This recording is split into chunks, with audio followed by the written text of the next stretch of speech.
Thank you all for joining us today. It's a lovely day down here in Atlanta, Georgia. I hope you all are experiencing the same where you are.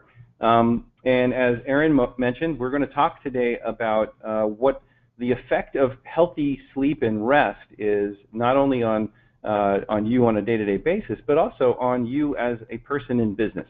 One of the things that we know is that there's a huge undercurrent right now within business regarding well-being, and understanding that well-being itself drives a lot of the bottom line of businesses, just based on retention and productivity, as well as just the particular individuals themselves using things like creativity and problem-solving skills that are essential to the new economy that is far more intellectually based than I think we have ever seen before.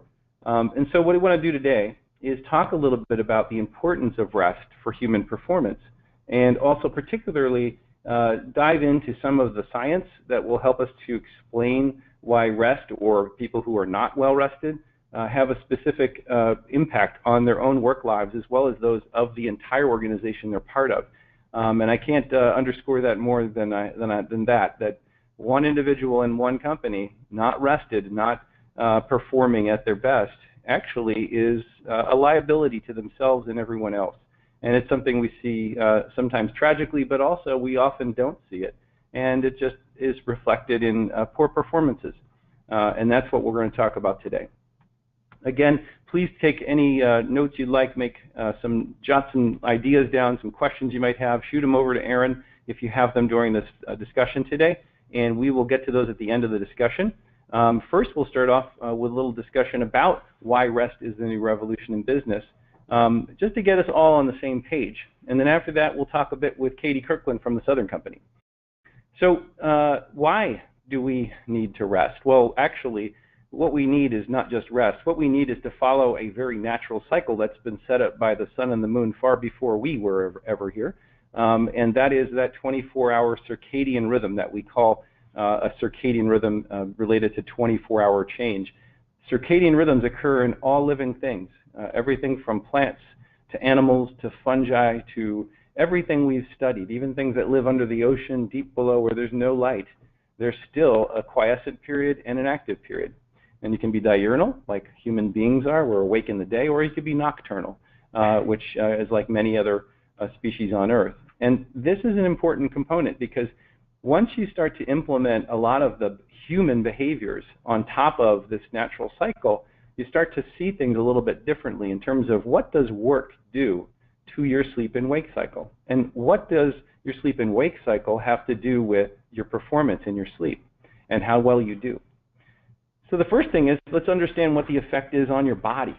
The body systems themselves are designed to be functionally dependent on a quiescent period, on sleep. When you go to sleep at night, you actually reset hormones, you replace a lot of the things that you've been using through the day for energy and metabolism. You also remove things that have been building up in you all throughout the day, as well as create new neurochemicals and also help your body to heal and restore function from things like growth hormone production and reducing things like cortisol, which are pro-inflammatory. So at the baseline, when people are sleep deprived, as this young lady is here in this picture, and you start around the 12 o'clock position and go down to 6 on the right side of the diagram, this is what happens when someone, just after a night of poor sleep, these are some of the things that happen in your body and your brain right off the bat. One thing is that we know people who are sleep deprived have a problem regulating appetite. And some of the science there superimposed on the side shows that sleep deprived individuals have a very different response with their neuroendocrine system, and specifically these two components called ghrelin and leptin, which actually force your body and your brain to think it's hungry, that it's out of energy balance and needs more energy. So people who are sleep deprived in that sleep deprived state are driven to go eat food, and oftentimes to eat very high calorie food because it's an energy deficit they're experiencing, which also helps to drive wakefulness. So eating is part of wakefulness, and wakefulness is driven by eating. That kind of thing can actually occur over the course of time and cause weight gain, as you can all imagine. And it's been shown in many studies that sleep deprivation alone is a driving force for obesity and actually causes obesity. Another thing I wanted to point out, which is the lower right-hand corner of the picture, which is that nice happy green and red superimposed over red-looking blood vessels. Those are actually the blood vessels in a brain, human brain, after a night of sleep and after a night of not sleeping. And what we're looking at here in the picture that has red on it is the toxic waste products that are, well, they're not toxic, they're just waste products. They're metabolic waste products made in the brain. And these are blood vessels, veins in the brain, where these waste products are usually collected and removed. And this happens every night. In someone who's sleep deprived, like the person with the red, this is not being resorbed. There's a lot of metabolic products sitting around these blood vessels that don't get back into the vasculature and get removed from the brain. On the right, you see what happens after a normal night of sleep, after that sleep deprivation. It's mainly resorbed with just a small amount there, which is resorbed throughout the day. So one of the things we think now it's very important and to recognize about sleep, it's how we reduce the effect of metabolic damage on our brains. In fact, we think this may even be a reason for people not thinking right, or also having cognitive difficulties over the course of time, even neurodegenerative diseases like Alzheimer's and dementia, because these toxic waste products damage neurons. That's a big deal. The next step over to the left of our diagram, going past 6 o'clock and up to 12 o'clock again, this is where people are having regular sleep problems, not just one night, because after just one night, some of those things on the right happen. But if it happens night after night after night, the accumulation of those pro-inflammatory issues, as well as the sleep loss, the cognitive impairment, and the inability to really recover, leads to a much higher all-cause mortality risk. And this has been shown in very large population-based epidemiologic studies around the world, not just in the United States, where if people are not getting adequate amounts of sleep, and here you see an inverted, well, not an inverted, you see a V-shaped curve. That V-shaped curve is showing that when people sleep around 7 to 8 hours a night, they reduce their mortality rate compared to people who sleep less than 7 hours or more than 8 hours. So there is a human sweet spot, we'll say, for adequate sleep, which is in that 7 to 8 hour range. And it's been repeated in study after study after study. So increasing your mortality risk is one of the things that happens without sleep being properly managed. The other is that we know from all the data that we've collected about sleep deprivation and sleep disorders is that when you have these sleep disorders and they go unchecked over years, it creates a pro-inflammatory response in your body. That means that blood vessels that normally are calm and relaxed and not tense and nervous during the night stay tense and nervous. And their cortisol levels that you produce during the day continue into the night, which is not healthy for your heart, for your kidneys, for your blood vessels, for your brain. And so a lot of diseases like hypertension and diabetes, even obesity, stroke, and also heart failure are well known to be accelerated or caused by sleep deprivation and sleep disorders. So the data is there. The science is there. We just haven't implemented really into the population. So the body itself really does need a lot more sleep than we believe. The other thing is the brain itself, as depicted on this image, these are functional magnetic resonance images of people who are sleeping enough on the left and being tasked with a multiplication task, and on the right, not sleeping as well, and then being tasked with that same multiplication task. And you can see what happens to the brain. In somebody who's sleeping normally, there is a lot of activation of different areas that are really the A team. That's where you solve your math problems with the best math ability you have in your brain. If you're a sleep-deprived brain, you're still performing your mathematic tasks slower, a little less accurately. You wonder, why is that? Why am I doing that slower? Why is that not as accurate? The reason is because if you look in your brain, the A team is shut down. It's fatigued. It's no longer active. There's no neurochemicals there. So other parts of your brain, the parts that aren't the A team for math, maybe your arts and science part of your brain, is now doing your mathematics for you, which may make it very difficult for many people to get the right answers. So the key thing here is that even with just a little sleep deprivation, you're not yourself. You're not using your A team. Your human performance issues are related to your ability to recover so your A team can be doing these things rather than your B team. Would you want your neurosurgeon taking out a tumor in your mother's brain or your father's to be on the left or the right? Pretty simple answer. Okay. So this translates not only into your health and your well-being and your cognitive function, it translates directly into what we do as human beings. What we do as human beings is we build companies, and we work together, and we communicate, and we trade, all those things that normal human activities are about. Well, there's been a lot of discussion and research now around the fact that sleep deprivation, caused by many different things, including sleep disorders, really is at the forefront of causing some of the major problems with our relationships in terms of business relationships, the way we organize, the way we lead.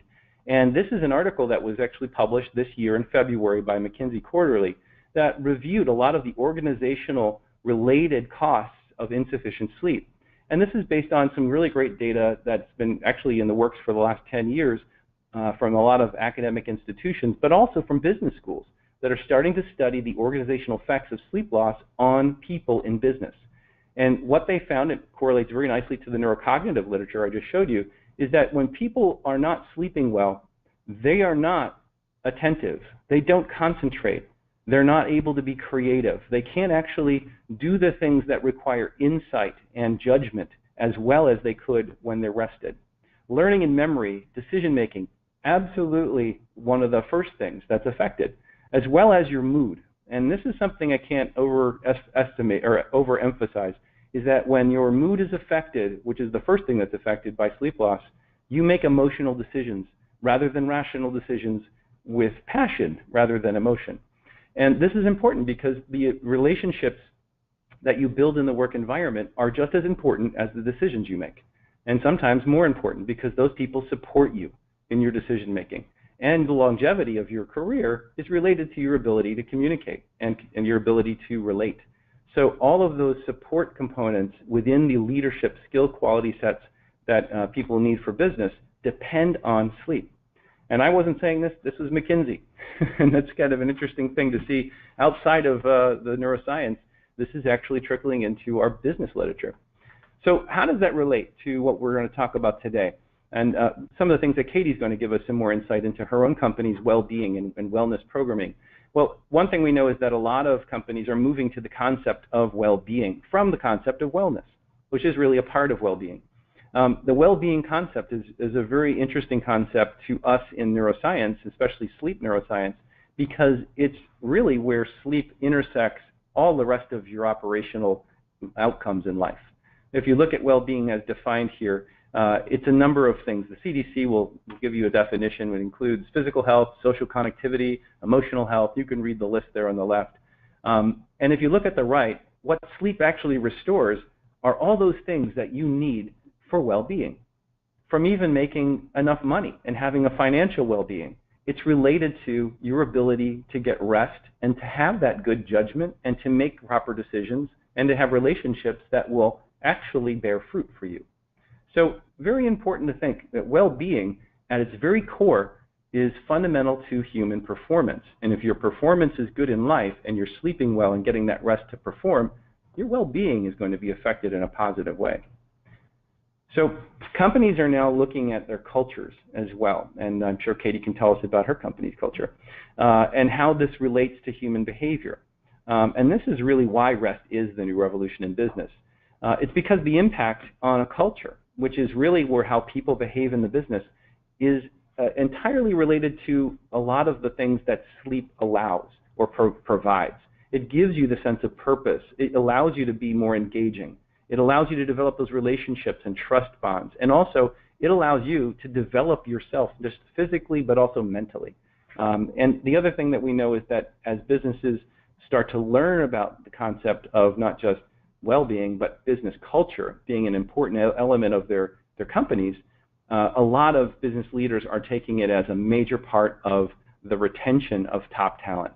So as the Deloitte quote down there at the bottom says, 50% of business leaders just in the last year have been surveyed now identify culture as one of the single most important aspects of talent management, whereas just 2 years ago, those same business leaders, only 20% registered culture even as a topic of concern. So, you know, that's a major change. I would call that a sea change, perhaps, or C-suite change, if you will. And that's because business follows the same universal rhythms that human beings follow. It's something we constructed. It's something that we do on a day-to-day basis. It's not about necessarily being a specific type of job. We certainly do have shift workers out there who are fighting their natural universal rhythm, and we need to support them if we're going to maintain that concept. And there are some arguments perhaps about maintaining that concept, and I'm happy to have that discussion too. But business follows this behavior, and this is something that now business and cultures of business are starting to recognize. And these are just a few quotes from business leaders, and I've actually had a chance to share some time with Arianna Huffington on this because she wrote a book about sleep as the new revolution. And we had a discussion about how that is affecting her and her new business as well. And this is the quote from her. I think it's really a great concept, is that it really changes the cultural delusion that most businesses are under, which is that the more exhausted and burned out your employees are, the more productive they are. And that sort of macho attitude, she believes, is going to be cured by women in business. And I thought that was a really interesting concept because, you know, the idea that men and women are different, and we all know that. There's also a different way of dealing with things. And she thinks that women are going to change the business culture just like they do at home. So watch out. Here comes the change. The other thing we know is that there are companies like Aetna. Mark Berlini, the chairman of Aetna and CEO, has actually put his money where his mouth is and is now paying employees to make better decisions about their sleep. And his quote is, "If you can't be prepared, if you're half asleep, you can't be prepared to work." He's actually paying his employees up to $500 a year to sleep better. McKinsey Quarterly, again, also just a quote from their paper in this past February, that 70% of leaders now survey identify sleep management as the one thing that should be taught in organizations, just like time management and communication skills are now. So this is building in the business community. It's building in our concepts of business because it's a human factor concept. It's what drives human performance.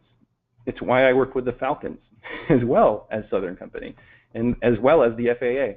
It's not about being a pilot. It's not about being a lineman. It's not about being a truck driver. It's not about being a football player. It's about being a human being. And the outcome for people is related to their sleep and their health. So sleep is fundamental. That is really the outcome we wanted to get to today. I wanted to level set that for everyone, and certainly open to questions or thoughts about that.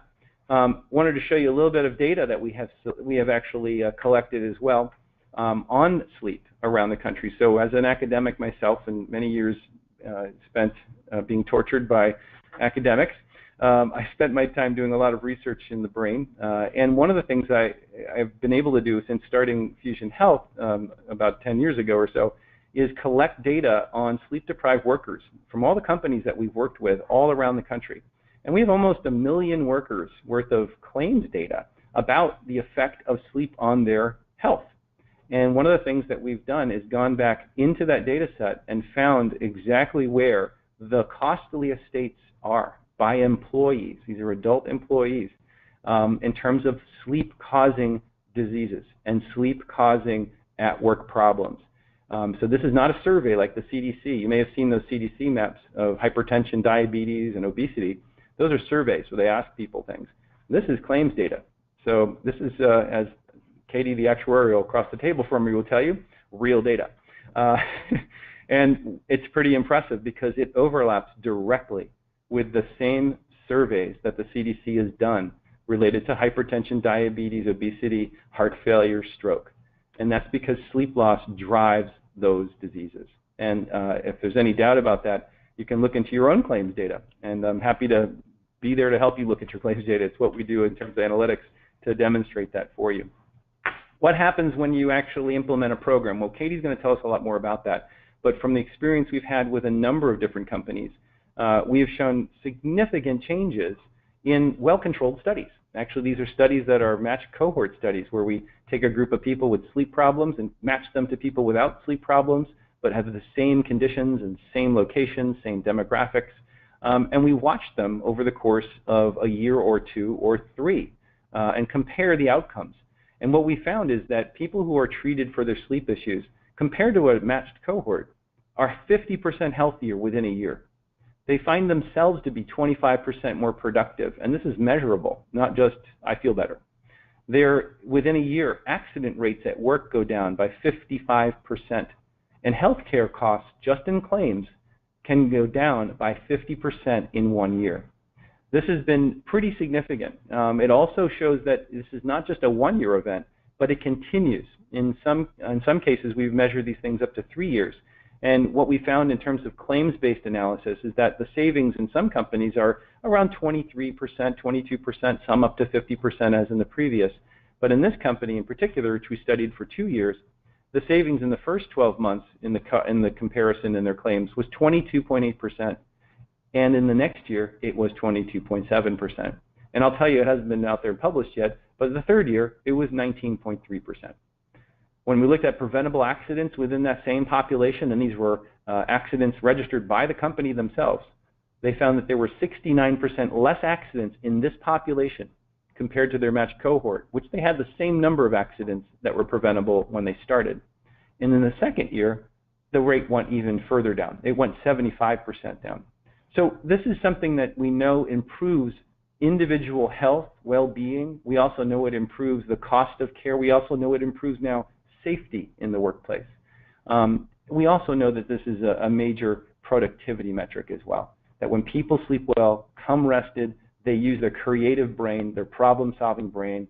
They use that part of them that is their best. It's what you hire them for. And that's what providing sleep therapies and sleep programming within companies is doing for companies. And that's exactly what we want to talk about today, and have Katie tell us a little bit about the Southern Company first, and then maybe tell us a little bit about the Southern Company concepts and why Southern Company was interested in this concept, which it seems pretty obvious, I guess, now. But maybe you can tell us a little bit more about that, Katie. Sure. I'll just give you a little bit of context. Southern Company, we have 100 years, over 100 years of history of providing safe and reliable electricity to millions of Americans. We've just expanded that footprint with the recent acquisitions of Atlantic Gas Light and Power Secure. And so we like to say we are proud to be building the future of energy. And I think that's so appropriate to be bringing that to this discussion, because this is really all around the energy that you bring to work. So we at Southern Company, we have a set of core values that really, a program like this really, it really helps. Safety first, unquestionable trust, superior performance, and total commitment. And I think all of these things are buoyed by a program like Sleep Charge. And so we have a big range of employees. Right now we have about 33,000 employees, and they range from linemen, from truck drivers, to folks that work in nuclear plants, to your corporate folks, office workers, and all the way through to HR even. And that workforce is highly tenured. So we see a lot of those people that stick with us for a long time. And so their health problems stick with us as well. And that performance that they bring to work stays with our company for a long time. So we saw just a great opportunity here. Mm-hmm. Okay. And actually, one of the things you mentioned was the Sleep Charge program. And just for everyone on the line, if they're not familiar with Sleep Charge is a program that Fusion Health, our company, has developed for employers, for self-insured employers in particular. And maybe, Katie, if you could tell us a little bit about why Sleep Charge versus something else that might have been available to you, or what was it compelling to you about Sleep Charge? Yeah, we kind of entered into this. There's been a bunch of regulations that have been changing with the Department of Transportation, or on the cusp of changing. And so we started out looking at that and thinking, we really need a solution for our drivers, and they're getting sleep studies, and we need to provide a better solution that we're currently providing to them. And Sleep Charge seemed like a great fit for them. But as we started looking at it, and really as we've heard you talk, and we've learned more about sleep and the connection to wellness, we really expanded that to our entire organization, all of our employees, because it's not just our folks that are out there on the roads driving heavy trucks, where sleep and productivity is important and that human performance is important. It's really everyone. Right. So we've rolled this just recently. We've rolled this program out to our entire organization. So it's an assessment where you get online and you take a quick assessment, and it's really very painless. Mm-hmm. And you find out if you're at risk for sleep apnea. and other sleep disorders. And then we have, y'all have the doctor, y'all help us with that and have the doctors that reach out to our employees and walk them through that. And then if they are at risk, they go through further testing and then are supported all the way through treatment. And we just got our stats, and out of our 33,000 folks, we've actually had 2,500 that have completed that sleep health risk assessment, and that is since the beginning of October. So that's 1 month. Wow. So, it clearly has resonated with our employees and resonated with folks that this is important to them. It's something they're concerned about. They're willing to get online and take an assessment. And through that, we've had 134 sleep tests completed already out of the 850 or so that are at risk. So, I mean, it's immediate action and immediate change for us. Right. It's going to change health status. That actually kind of brings up some of the questions actually I've seen here that people are asking. Maybe I'll ask you a couple of these questions because it's related to what you just mentioned about the company's program. You kind of told us why the Southern Company is engaging in sleep-related initiatives, gave us a sense that it is cultural. It actually is something that you value and you want to improve people's conditions. But in terms of actually promoting the program internally, and I don't want to get too much into the weeds, but how did you envision that, and how did you envision approaching your population, your workforce, with this program, which is very novel, it's very innovative.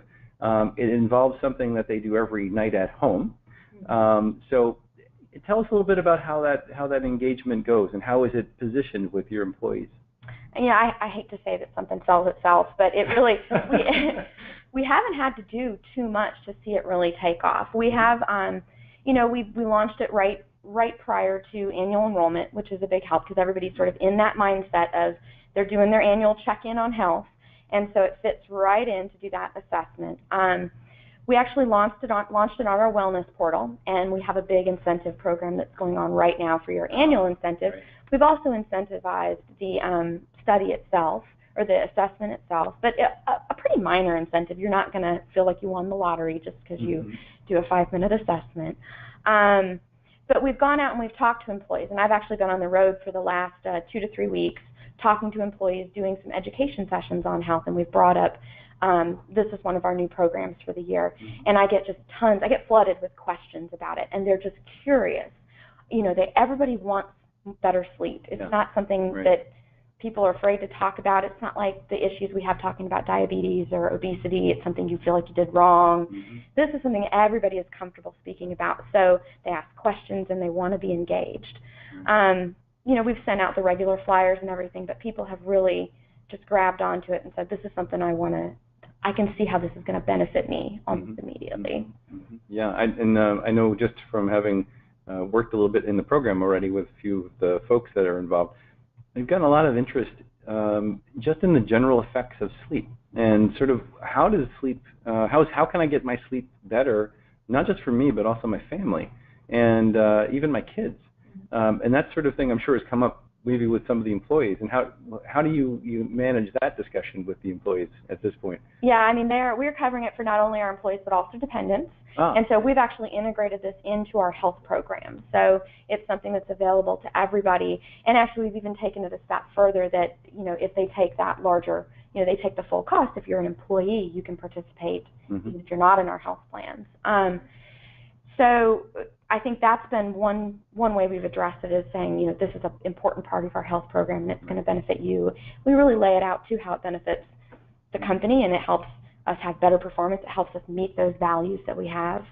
I will say too that we have partnered with disability management, our disability management group, to roll this out to the people that are going to be most impacted by this. They're working with our drivers, they're working with our folks that are having significant health issues, and they are definitely our partners and our advocates in this, to getting it out on the ground level. Yeah. Well, the program I know that we've rolled out with Southern Company has been first focused on sleep apnea for some of the reasons you've mentioned, but certainly sleep apnea is not the only thing. And also looking at integrating across the whole spectrum of how sleep is, just how can we make somebody who's sleeping well sleep better and make that a better experience or something for their families. And what kinds of approaches do you think you're, in that sense, how do you handle that discussion with your employees? I think it's something that we integrated into our wellness program, and we talk about it as not just something for people who have sleep apnea. You don't just check the box and then you're done. But we have we follow a total well-being approach to our wellness as well. We're making that transition, and it's something that we're really going to push out there with an emotional well-being program that connects, the psychological aspects of well-being, and it connects people where they're ready to take that information. So this is one of those things that while you're out there, you're looking at your vacation, you're looking at your sick benefit, you're trying to figure out, should I take a mental health day tomorrow because I didn't sleep well? Sure. That information for a program like this, or just information on better sleep, pops up and is right there for them. Yeah, I think actually one of the things that I found to be really interesting was seeing the amount of chat back and forth with participants that they want to know a little bit more about their sleep. It's through they have the technology, they have an application of the Sleep Charge app, so they can go on and text people who are their sleep coaches and get answers to questions they've kind of always wondered about that their doctors may not have known, because sleep is not really well studied, I'd say, within most of the medical community out there. And the technology of the ability to have this on your hand and actually have a resource that you can go to, and a person on the other side that can answer questions for you that are not just about a single disorder, but could be related to insomnia or problems related to pain at night and things like that. That kind of an integrated approach is in a sense what the technologies allow us to do. And I think just having seen a lot of the chats from your employees, there's a lot of interest in other aspects of sleep, and integrating it into a one point of contact, like we have with the Sleep Charge program for Southern Company, has really addressed a problem that I guess we didn't even know was there. And that's something I think this program has some opportunities in it to not only deliver on the sleep apnea issue, but certainly on enhancing people no matter where they are, whatever their problems are in terms of their sleep, because they have a resource. So, I have a few more questions here. Why don't we go through some questions from folks? One here, let's see. A lot of our employees are required to work a shift schedule, rotating days and nights. How does shift work affect employee cognitive abilities, and what should we look for to determine if there are issues? Okay, well, let me give you the science background discussion, and then I'll let Katie answer from her perspective, since she gets to see, I'm sure, lots of people on shifts. So shift work, when we talked about human performance before and the circadian rhythm, everybody now and then stays up all night or a part of a night and works into the night, or gets up early and works at a period of time when they normally be sleeping. Probably no big deal. It's something that we as humans have to be able to do sometimes to support ourselves or to get away from things that are dangerous. The problem comes when people do it on a regular basis and switch back and forth between a night schedule and day schedule. Because you can adjust, as your circadian rhythm will tell you if you ever fly across time zones, you can adjust to a different circadian rhythm. The thing is, it takes a lot of effort to fight the sun and the moon at the same time. Because when you move to a new environment or fly across 10 time zones, that new environment is now linked to the sun and the moon in that environment, and it'll slowly shift your circadian rhythm to that new location on Earth. If you stay in the same place, though, and you take a virtual trip 10 or 12 hours away, in other words, you do a shift that's at night, and you're awake at night, you don't have the same cues for wakefulness. You don't have the same cues for sleep. So it is a difficult proposition for a human being to sleep and work off of the normal circadian rhythm that is set up by the sun and the darkness. So yeah, there's a lot of effects on creativity. There's a lot of effects on health and well-being. We know from a number of studies that people at night who work at night have far more accidents, have far more health problems, tend to have more issues over the course of their life with well-being and social issues. So there are a lot of things that working regularly at night with the stresses that imposes on your physical and mental well-being can actually cause problems over time. So one of the things we do, and we work with populations like this, is to help accentuate those drives for sleep and accentuate the drives for wake, using lighting, using a number of medical therapies, as well as interrupting some of the problems people have with sleep so they can get and manage good sleep when they can. Certainly, it's best to not have to sleep in the day and work at night if you can. But if that's your role, you want to accentuate those drives. So I'll let Katie give her sense from the employer's perspective on that. Yeah, I think it's something that we deal with. We have folks that work all sorts of different shifts, and we have to keep the lights on all the time and the energy going all the time. It's not just something we get to shut down at night. To be the sun, right? So it's something that we address, and looking for ways to support employees through that transition so that they can bring their best selves to work, so they can have safety first as that primary value, and still have all those same expectations around safety as they do during the day. Having a support for that is something that would be helpful not only for safety and performance, but also just for satisfaction and engagement. You don't ever want somebody to sit there and go, well, I'm on night shift and that's just really unfortunate. Now I'm super dissatisfied with my job. You want somebody to have the tools to support them through that so that they can adjust and they can, bring that same performance.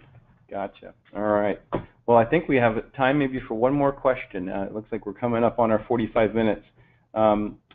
Let's see, what's here? We have a question here that's, what are the benefits of napping versus pushing through in a semi-alert state? Well, we've all done that, I'm sure, right? So napping. Let's talk a little bit about napping really quickly from the scientific perspective.